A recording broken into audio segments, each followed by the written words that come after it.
I wanted to talk about living with an old dog who's sick, but still feeling pretty good.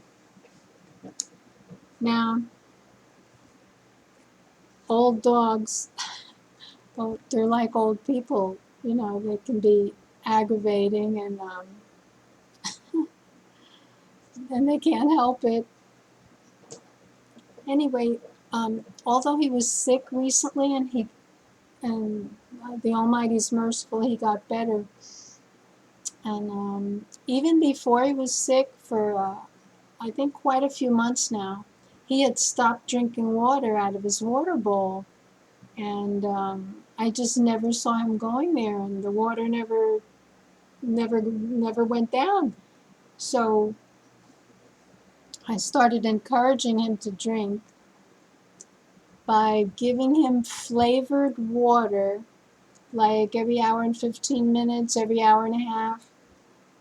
And, not with a meal, like at least an hour and a half separate or 2 hours from a meal. So what I do is I take these little cups that I get when I buy those 6-pack of applesauce. I save these. And I'll put something on the bottom of it that is good for him.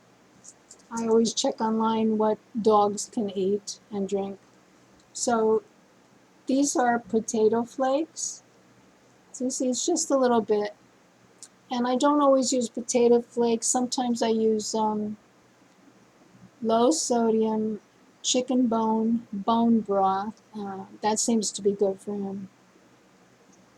He has a tendency to get an upset stomach, so I can't give him anything that's going to cause diarrhea or be hard on his stomach. So whenever I try to vary what I give him to flavor his water, he gets an episode of stomach upset. He might spit up, he might have diarrhea. Because before I was putting other things to flavor the water, like maybe a little teaspoon of applesauce, a teaspoon of pureed pumpkin that you get in the can, the one that has pumpkin-only ingredients. Well, there's all kinds of things that dogs are allowed to eat that you could flavor the water with, but the best thing for me to give him seems to be, the potato flakes with the filtered water, or the bone broth with filtered water.